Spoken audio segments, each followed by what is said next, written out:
স্বাগতম ক্রিক ফ্রেন্ডজি লাইভে। আমি তাসফিক পলক আপনাদের স্বাগত জানাচ্ছি আবুধাবির শেখ জায়েদ ক্রিকেট স্টেডিয়াম থেকে।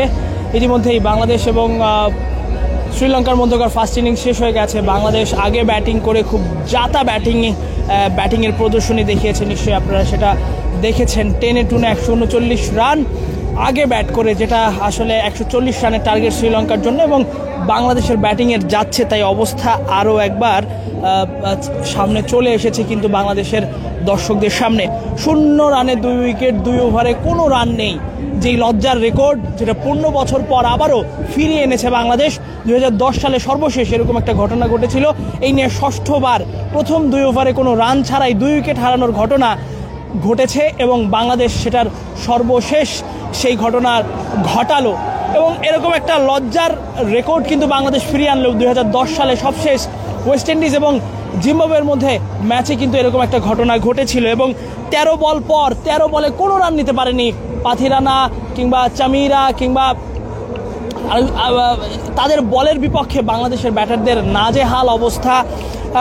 28 বল পর প্রথম বাউন্ডারি এসেছে। ভাবা যায় একটা টি-20, আমরা যেখানে ইংল্যান্ডের খেলা দেখেছি গতকালকে, কি তারা 300 রান করেছে একটা টি-20 ম্যাচে, সেখানে বাংলাদেশ এরকম ব্যাটিং যেটা সবসময় হতাশার, সবসময় আসলে বাংলাদেশের ক্রিকেট ফ্যানদের জন্য দুঃখের। অবশ্যই 10 ওভারে 54 রানে 5টা উইকেট হারিয়েছে। এরপরে জাকের এবং শামীম তারা বাংলাদেশকে শেষ পর্যন্ত রক্ষা করেছেন। আমরা যদি স্কোর কার্ডটা দেখি যে তারা দারুণ একটা ইনিংস খেলেছেন, আর কোনো উইকেটও হারাতে দেয়নি এই 2 ব্যাটারি। মূলত শেষ পর্যন্ত আসলে বাংলাদেশকে একটা সম্মানজনক রানে পৌঁছে দিয়েছেন। 139 রান 7 উইকেটে বাংলাদেশের এই রানটা হয়তো আরও বেশি রান করা উচিত ছিল, যেহেতু শ্রীলঙ্কার সঙ্গে ম্যাচ এবং বাংলাদেশেরও রান রেটের একটা ব্যাপার রয়েছে। সেখানটায় এই ধরনের রান বাংলাদেশকে কিছুটা হলেও ব্যাকফুটে দেবে।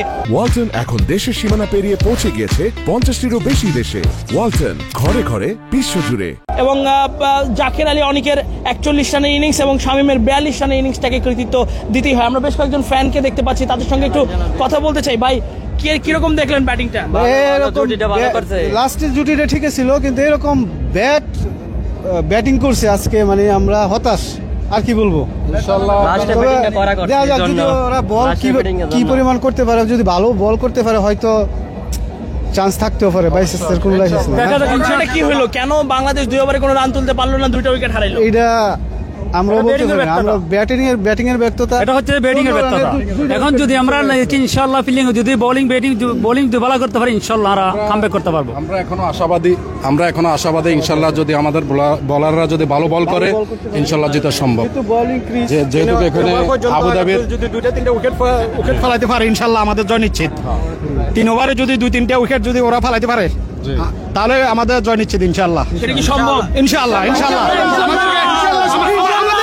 আমাদেরকে যেরকম সাফে রাখছে ইনশাআল্লাহ আমাদের বলারও ওরকম সাফে রাখবো ইনশাআল্লাহ। আমাদের কোয়ালিটি বলার আছে ইনশাআল্লাহ, আমাদের কোয়ালিটি বলার আছে, আমরা আশাবাদী ইনশাআল্লাহ। আমাদের যেহেতু এখনো কোয়ালিটি বলার আছে, আমরা এখন আশাবাদী, যদি ওনারা যদি বলাররা যদি ভালো বল করে অন্তত পাওয়ার প্লের ভিতরে যদি 2-3টা উইকেট ফেলাই দিতে পারে ইনশাআল্লাহ জয় সম্ভব।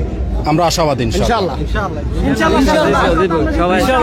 বাইরে কেন মাঠে ঢুকতে পারেন নাই? আমরা মাঠে আজকে ওরা টিকিট পাইনি। আমরা যখন আমরা টিকিট বারপাত ফুসে গেছি তখন আপনার রাত 8টা, তখন আমরা টিকিট আর নিই নেই। 8টা বাজারে ঢুকি আবার এখানে আপনার সিরিয়াল ধরতে পারে 2 ঘন্টা, এখানে আমরা টিকিট আর নিই নেই। আজকে হিউজ পরিমাণ দর্শক আছে, দর্শকের কারণে আজকে এখানে টিকিট। তাওহীদ হৃদয়ের ব্যাটিংটা কেমন লাগলো? না, আমরা তাওহীদ হৃদয় থেকে যতটুকু আশা করছি কিন্তু অতটুকু আমরা পাইনি। যদি তাওহীদ হৃদয় যদি ভালো করতো, এটলিস্ট যদি আরো 215-20 রান যদি ভালো হতো অ্যামাউন্ট, তাহলে আমাদের অনেক জয়টা আরো ইজি হতো।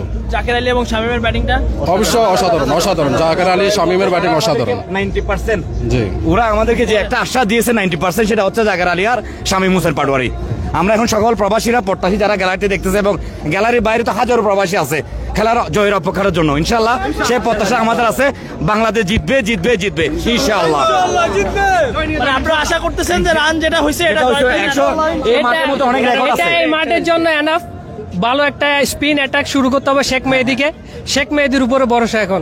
প্রথমবার আশা করি ও করবে, কুশল পেরেরার উইকেট আর কামিন্দো মেন্সিসের উইকেটটা ও নিলে এরপর ইনশাআল্লাহ আমরা আরো আগে যাবো। জয়টা সহজ হবে আমাদের জয়টা জন্য, easy হবে। কারণ এটা হচ্ছে বোলিং পিচ, এখানের মধ্যে 100 অনেক রেকর্ড আছে, 130 রান করে অনেক জিতছে অনেক ম্যাচে, এরকম 5 রানের জন্য অনেক দল জিতে গেছে, 6 রানের জন্য এরকম অনেক রেকর্ড আছে অতীতের মধ্যে। এই তৌহিদ হৃদয়ের ব্যাপারে একটা কথা বলতে চাই, ওকে চেঞ্জ করা দরকার অবশ্যই, কারণ ও সাম্প্রতিক সময়ে অনেক ফ্লপ যাইতেছে ওর পারফরমেন্স। সাইফ হাসানকে আপনারা সুযোগ দিলে অনেক ভালো হবে, টিম ম্যানেজমেন্টের কাছে এটাই প্রবাসীদের আবেদন, তৌহিদ হৃদয়কে চেঞ্জ করা দরকার, এটাই। দেখতেই পাচ্ছেন যে অনেক প্রবাসী দর্শক যারা এখানে অপেক্ষা করছেন, তারা আসলে টিকিট করতে পারেননি, অনেক দাম যে কারণে আসলে টিকিট নিতে পারেননি, কিন্তু তারা কিন্তু এখানে বসে খেলা দেখছেন। আমি যদি একটু আপনাদের দেখানোর চেষ্টা করি যে কী পরিমাণ দর্শক এখানে ছিলেন যারা এখানে দাঁড়িয়ে খেলা দেখেছেন। প্রচুর দর্শক, সেই তুলনায় আসলে বাংলাদেশ ভালো ব্যাটিং করেনি, তবে তাদের বিশ্বাস যে বাংলাদেশ জিতবে এই রানটা, কারণ এখানে আসলে এখানকার উইকেটটা লো স্কোরিং, তারা এটা বিশ্বাস করেন। লো স্কোরিং উইকেট করার জন্য তারা আসলে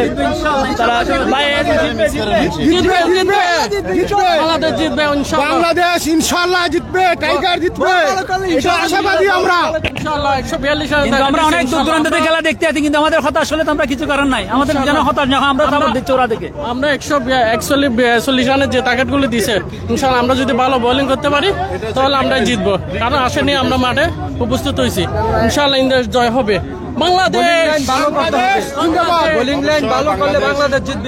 আমরা সবাই বলছেন যে বাংলাদেশকে তারা এখনো সমর্থন করছেন, 139 রান সেটাকে তারা জয়ের জন্য যথেষ্ট মনে করছেন, যদিও পরিসংখ্যান তাই বলে আগে ব্যাট করা দল এখানে 135 রান করলে সেই ম্যাচে জিতে, বাট সেই জায়গাটায় বাংলাদেশ আসলে 4 রান বেশি করেছে, কিন্তু এখন দেখার বিষয় যে সেই জায়গাটায় কেমন করে। এবং যেমনটা বলছিলাম যে মাঠের বাইরেও কিন্তু প্রচুর বাংলাদেশি দর্শক যারা অপেক্ষা করছেন, টিকিট পাননি বাট খেলা দেখছেন, এবং এখানে কিন্তু বড় পর্দায় খেলা দেখার ব্যবস্থা, সেখানেই দাঁড়িয়ে তারা কিন্তু খেলা দেখেন।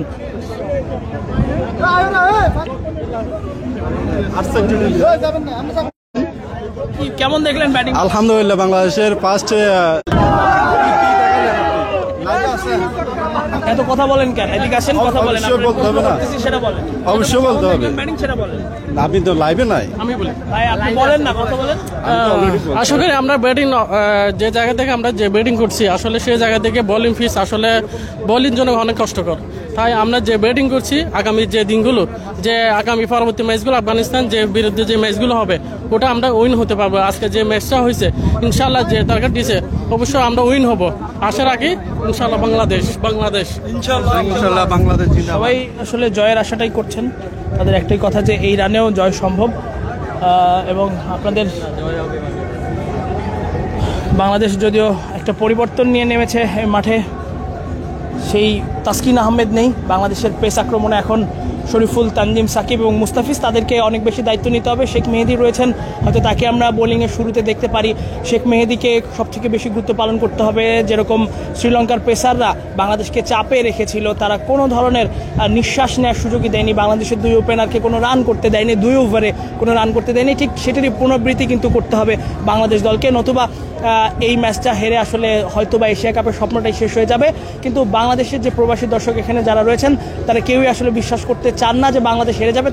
তারা সকলে আশাবাদী যে বাংলাদেশ এই রানেও জিতবে, কারণ এখানকার যে উইকেট, সেখানে আগে ব্যাট করা দলের অ্যাভারেজ স্কোর 135, সেখানে বাংলাদেশ করেছে 139, পরে ব্যাট করা দলের অ্যাভারেজ স্কোর 125, 123 বা 125 সেখানটায় কিন্তু, এবং আরও যে 91 এবং 92টি ম্যাচ খেলা হয়েছে, এখানে আগে ব্যাট করা দল কিন্তু জিতেছে 41টা ম্যাচে, এবং পরে ব্যাট করা দল জিতেছে 49টা ম্যাচে। তো সেই জায়গাটা থেকে বাংলাদেশের একেবারেই যে সুযোগ শেষ, তেমনটা বলার কোনো সুযোগ নেই।